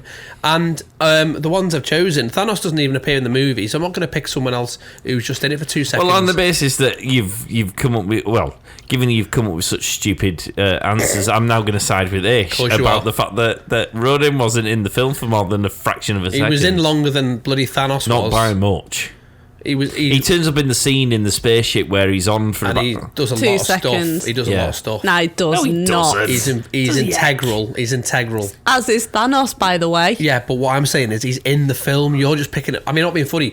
I should have put the boom operator because he's in the credits. I didn't pick fucking the best boy or the gaffer, did I? I didn't pick the catering crew, who were also in the credits. They had more screen time because it took about 35 seconds to scroll up. So I didn't pick them, did I? Or the assistant director, or the guys in charge of the cars. And that is Latham logic again. Well, I love he's having the thrombosis here. Oh God, his watch has turned red. His watch is going, lie down. CPR. Yeah. If you disagree with both Ish and Latham because they're idiots and you would like to support my list, get in touch on social media on Instagram, Facebook and Twitter, the 2 marks. Or if you think that Mr. Pollard's list is bullshit, then contact me or Latham. Right, or ignore everyone and think, who would you want to go into fight with all the best villains ever? You got Thunderbolt Ross. Who's Thunderbolt Ross? That's fucking the Red Hulk. I'm picking these, love. Thunderbolt Ross is the Red Hulk. Fires shit at things that don't die. I've got the best list if you want to go into battle with. Students who are just going to school. Yeah, some guy's just doing his curriculum gets killed by a tank. Exactly. Right. He's number 10 on your list. Yeah, but I've got all the classics. I've got bloody Captain Britain, Peggy Carter. I've got Thunderbolt Ross. I've got Abomination. But you're referring to versions of their character which don't exist in the MCU. Well, that's why I said the most of them are tactical. God damn. What, on the basis that they may be introduced in the future, when we know some of these characters, even today, have not been introduced into the MCU. So what are you doing future-proofing for the next 40 years? That's how I roll. Oh, my God. Hang on, just check your phone. Your watch has blown Send us up. an email as well at the 2 marks at thepodstation.co.uk to just specify how outrageously against the rules this You and your rules. You just love rules that you break when you want to. My list is great, and that's all I'm going to say on the matter. My list is better, so just fuck you all off. And what's the film we're watching next? Don't know, actually. Well, listeners, we're moving into phase 2 of the Marvel Cinematic Universe. And right in time for 2022? Which I believe, if memory serves, is Dark World. Oh, goody. Can't wait. Thor 2. Yeah. Why you say you can't wait? I can't. I'm excited by That's not an exciting Pollard, voice, is it? Yeah, no, that is. That sounds like he sat on his sack. That's like me when I sit awkwardly on a ball sack. Ouch. I'm so excited. Oh, trust me, it is an ouch moment. It's like having a anyway. But basically, Thor: The Dark World is how I think we kick off on phase 2 of that. Oh, goody. That's exciting. Excellent. Oh, goody. I can't wait. Oh dear. Yes. Well, thank you all for listening, and thank you to Ishtar for your input. I mean, mostly it was Mark, if be honest. I appreciate you being along for the ride. Thanks. I did give valuable insights. Oh, just fuck off. Your mouth opened, words came out, but I don't know what else will happen. But thank you for being here, and Pollard, as always, thank you. Thanks, dude. Excelsior!